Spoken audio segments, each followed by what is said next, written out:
Danieka and her husband Terry are very much in love. Shortly after their wedding they gave birth to a beautiful baby boy named Michael. Their newborn son was everything they needed to make their family complete. Danieka went to school to become a pediatric dental hygienist. She loved working with children and the families absolutely respected her profession. She took pride in being in her position. Her husband Terry became a criminal defense attorney. He was at the top of his game. His associates admired him for his ability to defend criminals and not take the stresses home to his family. He was good at what he did. Terry loved his son very much.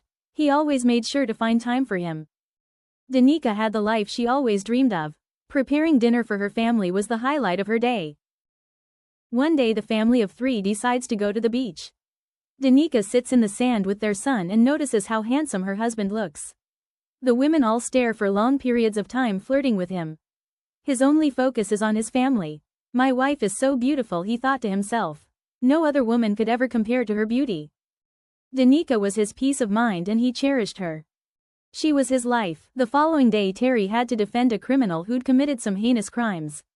New evidence was presented in the case that caused him to pull himself out of the situation. He no longer believed that he should represent such a criminal. His colleague Rachel met him outside of the courtroom in the lobby to ask if everything was okay. She met him with flirty behavior and told him that no one wants to defend anyone who's as bad as the perpetrator on trial. The more she spoke to Terry, the closer and more flirtatious she became. He backed away from Rachel and said, "Look Rachel, I'm not sure what's happening but I don't want to misrepresent things. I'm getting the impression that you're flirting with me and you know that I'm a married man." As Terry turned his back to Rachel, it fueled a fire deep within her. She thought she had it in the bag. She thought she could lure Terry into her tangled web of deception. Deceptions he had no recollection of. At home Danieka read her son a story. She couldn't wait for her husband to get home so she could tell him about her day at work. She put their son in bed and she waited patiently for her husband to arrive. As time went by Danieka got really anxious. It wasn't like her husband to be so late coming home from work. Usually if he's going to work late he'd call her to say I love you and what time to expect him, but tonight was different. He's usually home by 9 and it's already 11.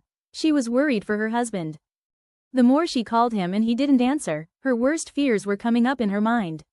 She called his office and got no response. She called a friend of theirs who he works with and he hadn't seen Terry since earlier that day. She didn't know who else to call. So she called her best friend Umika to babysit while she went to search for her husband. When Umika arrived, she gave Danieka a hug and told her not to worry and that she's sure Terry is just fine. Danieka turned to her and said, "I will call you when I hear anything and thank you for being there for me." Danieka grabbed her phone and car keys then walked out of the door. While looking for her husband Danieka's car phone rang. It was a number she didn't recognize, but she answered it praying it was Terry. "Terry, is that you?" she asked, but there was no answer. She could hear someone breathing. They didn't say anything, just breathing. Danieka instantly started crying. She knew something bad had happened. "Who is this?" she asked. "Do you know Terry? Is he there with you?" Then a woman responded by saying, "Hello Danieka.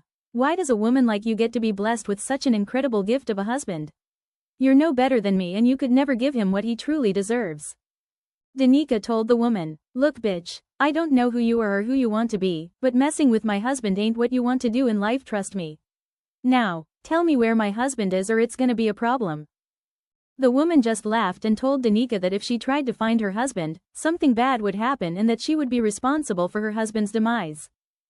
Danieka told the lady that she didn't want any smoke.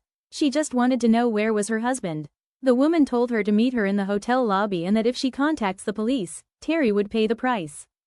The woman hung up and dropped her location for Danieka to find her. Danieka thought to herself, "This chickenhead really don't know who she messin' with." And she headed to the location. In Danieka's mind she would have called up a few of her homegirls to go and beat a bitch down, but she didn't want to do anything to cause her husband any pain. So she did as the woman said and she went alone. When Danieka went into the lobby she saw a woman wearing a red dress having a drink at the bar. The woman looked completely normal as if she were there on business or waiting for a date to arrive. So, she grabbed a stool and waited for the woman to show up. She waited patiently until she began to think about how she would deal with the situation. How could someone be so cruel to put my family through so much pain? As the night went on, the bar began to fill up. Before 12 the place was packed. A woman with a short haircut approached Danieka saying that she's been watching her all night, making sure no cops were called. They screaming in each other's faces and threatening to do harm to the other. Danieka repeatedly asked the woman where her husband was. The woman screamed back and told Danieka that he was her man and that he wasn't going back home to her. Danieka instantly invited the woman outside for a fade. She told the woman, "I need to meet that ass outside now." They instantly began fighting. Danieka recognized the woman. It was the woman wearing the red dress at the bar. But she looked different. She must have changed and cut her hair while Danieka waited at the bar. The woman was losing the fight with Danieka, so she tried to run away. She didn't realize that Danieka was on her ass though. She wasn't going to let this woman get away without telling her where to find her husband. Before she could catch her, the woman jumped into a red Dodge Charger and took off up the street. Danieka felt hopeless that she would never find her husband. The woman was gone. Luckily, she saw her friend Riri leaving out of the bar. She quickly told her what happened and they jumped in Danieka's truck and took off after the red Charger. The woman thought she lost her for good. But in her rear view mirror was a gray Cadillac Escalade weaving through traffic. Her friend Riri turned her head to Danieka and said, "Look there, her ass go right there. Let's go get her." They pulled into the parking lot and saw the red Dodge Charger parked in a handicap spot. Riri said, "Sis, you're dealing with a real nutcase. This chic is parked in a handicap stop." Danieka said, "No, she's gonna need that spot when I get done with her." They got out of the truck ready to throw hands. But when they made it to the Charger, no one was inside. So they decided to go into the building where the car was parked. Danieka went looking for the woman. And then she spotted her getting on the elevator.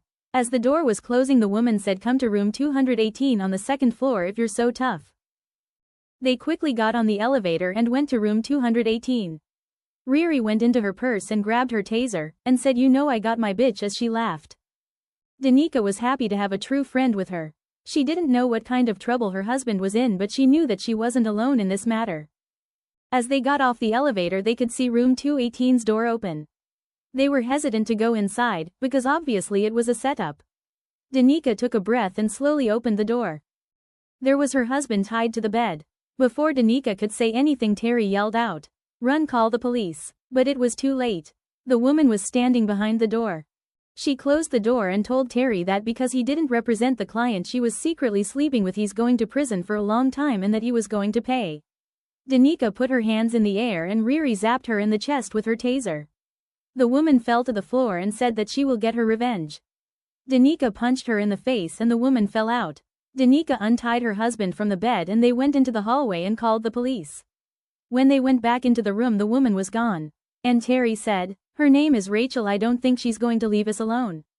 They gave their statement to the police and went home. Later that night, they received a text message from Rachel saying that they should watch their son when he's playing at the park across the street. Rachel vowed to never give up and that one day, Danieka's husband would be her own. The family made a police report and moved to another city. And Rachel knows exactly where they live. Will she get her man? To be continued or not to be continued, we shall see.